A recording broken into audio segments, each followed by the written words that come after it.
அஸ்ஸலாமு அலைக்கும் guys. Today வந்து நான் ஸ்ரீலங்கன் ஸ்டைலில் மீன் குழம்பு எப்படி செய்யணுன்னு பார்ப்பேன்.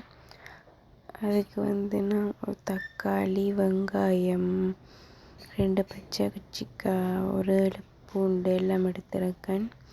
இது வந்து மீன் கழுவி வச்சுருக்கேன், பாறை மீன். ஸோ பாறை மீன் கழுவி எடுத்து வச்சுருக்கேன். இங்கே வந்து ஃப்ரை பண்ணுறதுக்கும் கொஞ்சம் ஒரு 4 மீன் எடுத்து வச்சுருக்கேன். ஓகே, இப்போ எல்லாத்தையும் கட் பண்ணி முடிஞ்சு வெங்காயம், பச்சை கொச்சிக்காய், தக்காளி எல்லாத்தையும் கட் பண்ணி எடுத்து வச்சாச்சு. அடுத்து பால் எடுத்துருக்கேன். ஃபஸ்ட்டு பால் எடுத்துருக்கேன். அது வந்து சட்டி அடுப்பில் வச்சு கொஞ்சம் வீடியோ எல்லாமே கொஞ்சம் சேக்காகிற மாதிரி இருக்குமே என்ன சொன்னால், இங்கே சரியான மழை, வீடியோ எடுக்கவே இயலை. நாங்கள் வந்து இருக்கிறது வந்து ஓட்டு வீடு. ஸோ தண்ணியெல்லாம் இது செஞ்சு வீடியோ எடுக்கிறது கஷ்டம்.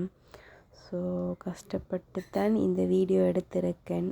கிளியர் இல்லாமல் கொஞ்சம் இது இல்லாமல் இருக்கும். ஸோ ப்ளீஸ் அட்ஜஸ்ட் பண்ணிக்கோங்க.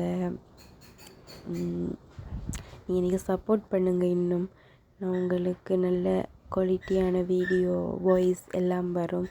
நீங்கள் கொஞ்சம் சப்போர்ட் பண்ணுங்கள்.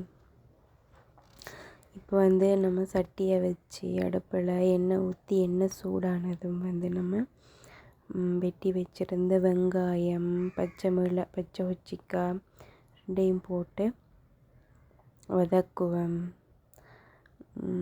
வதக்கிட்டு வந்து நம்ம இஞ்சி பூண்டு பேஸ்ட் சரியாக அதை ஆட் பண்ணி அதையும் நல்லா பச்சை வாசம் போகிற அளவுக்கு வதக்கணும்.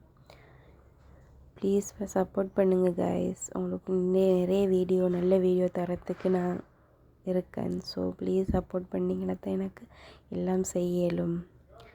So please support me.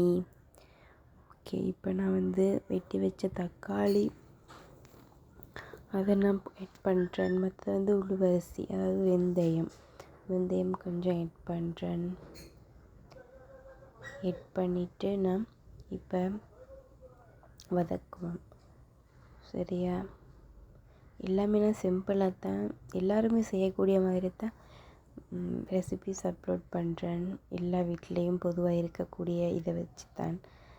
So support பண்ணுங்கள்.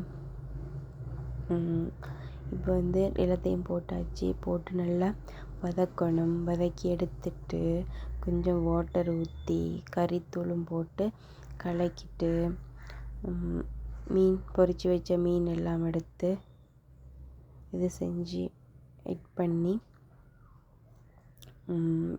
கொதிக்க விட்டுட்டு வந்து பாலை ஊற்றி இறக்குனேன். சரி, நான் வந்து எப்போவுமே மீன் பொரித்து தான் ஆட் பண்ணுவேன். ஹஸ்பண்டுக்கு அதான் பிடிக்கும். ஸோ அதை நான் எடுக்கலை. சரி, இந்த கஷ்டம், மழை.